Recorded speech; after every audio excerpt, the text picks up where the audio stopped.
Hey guys, welcome back to another What's for Dinner. So this first recipe, we are going to be making some tuna pasta, but I'm just getting started by peeling some potatoes because we are going to be making some mashed potatoes.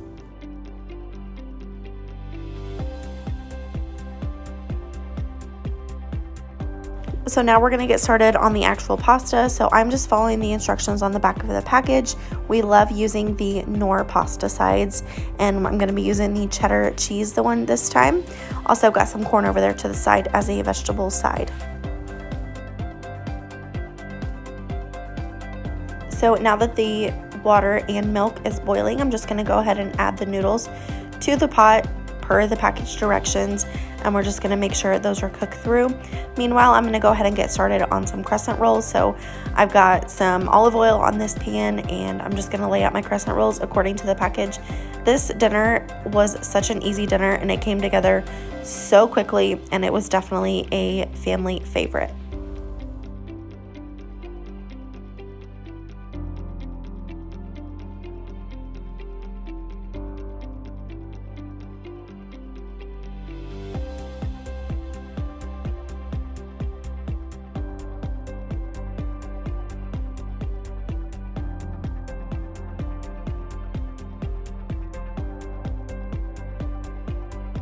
So here's what it looked like when it all came together. We had mashed potatoes, tuna pasta, corn, and crescent rolls. This next meal is crock pot chicken and stuffing. I will leave the recipe that I use down below. So I'm just starting out by putting 4 or 5 chicken breasts in the bottom of the crock pot. I'm seasoning the chicken with salt, pepper, onion powder, and garlic powder. Now we're gonna get started on the gravy that goes on top. So I've got a can of cream of chicken here along with a cup of chicken broth, and then we'll add a cup of sour cream, mix it all together and add it to the crock pot. And you just want to cook this on low for about 4 to 6 hours depending on your crock pot. The original recipe actually calls for the stuffing to go on top of this mixture, but I have made it like that in the past, and I have found that the stuffing gets way too soggy, so we will make that separately after the chicken is done.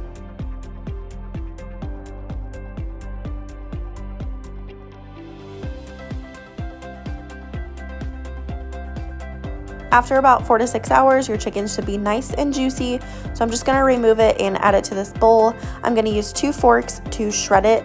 I don't like shredding it with the hand mixer because I want it to be in bigger chunks, but you do whatever you want. It is your kitchen.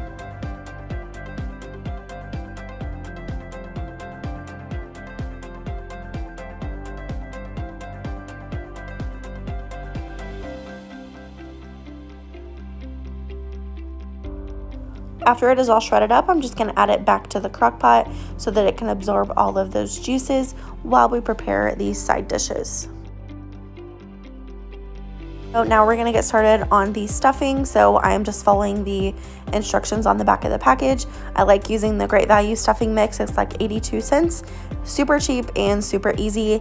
And also I'm going to put some green beans on the side as well. Now that everything is boiling, I'm going to go ahead and add the box of stuffing to that mixture. I'm going to fluff it a little bit, put the lid on for 5 minutes, and then after 5 minutes, we will fluff it and it will be perfect.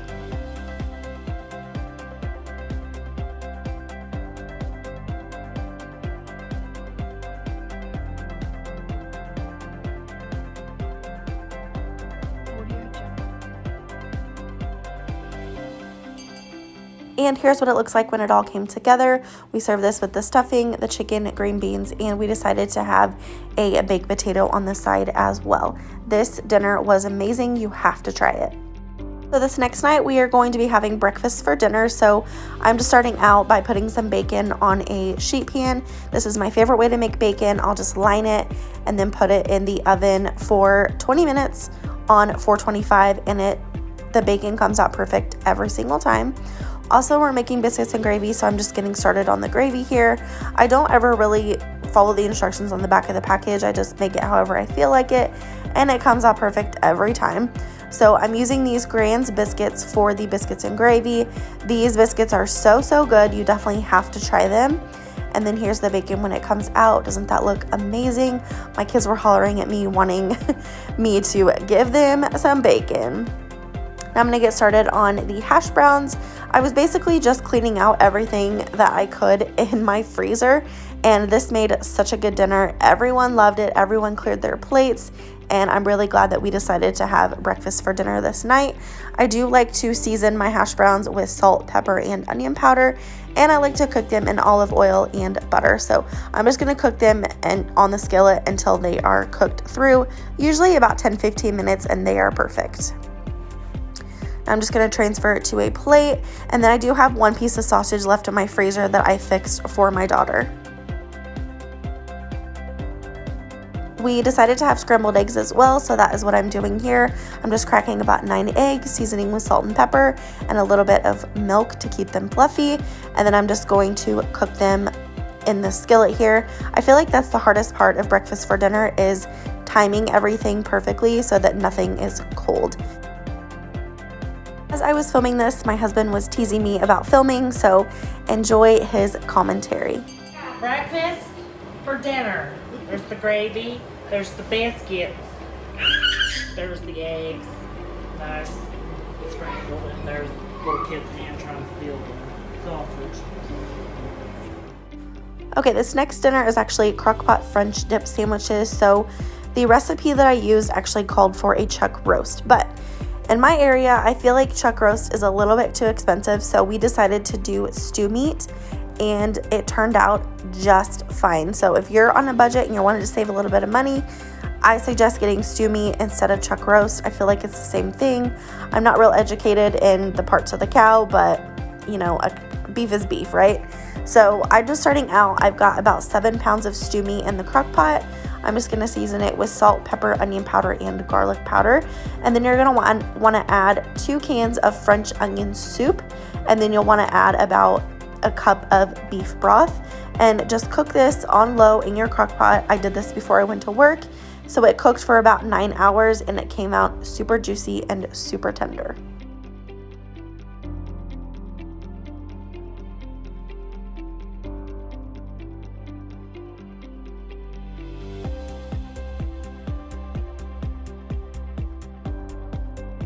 When I got home that night, I just put the crock pot on keep warm, and then I'm going to remove the beef to a different bowl so that I can use my hand mixer to shred the beef to put it on sandwiches. Now, I will say that it was super easy to shred, and the one thing that I would change about this recipe is next time I will not add it back to the broth.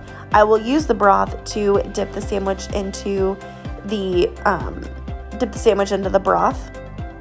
I wish that we would have done this because our sandwiches were soaked, and I wasn't thinking, or I would have done it because that's what the recipe suggested, but I just wasn't thinking. So if you make this recipe, definitely leave your beef out and use the broth to dip your sandwich in.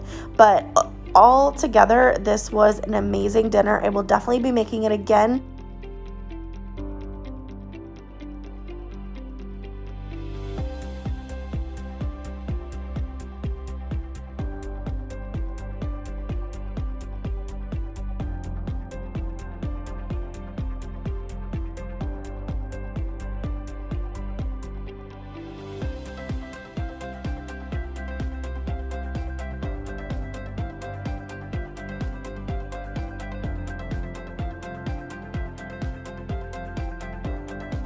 So here's what it looks like when I put it all back in the crock pot. Doesn't that look just amazing? We serve this with a Nor pasta side and some chips on ciabatta bun rolls that I found in the Walmart bakery. For dessert this week, I decided to make dirt pudding. This is definitely a family favorite. Reminds me of my childhood. My grandma used to make this all the time. I will leave the recipe link down below for you. It is super easy, and it lasts in the fridge all week long. My kids love it, my husbands love it, and it is a really good one to take for get-togethers, especially in the summertime. So I think that's going to be it for today's What's for Dinner. I hope that you guys enjoyed.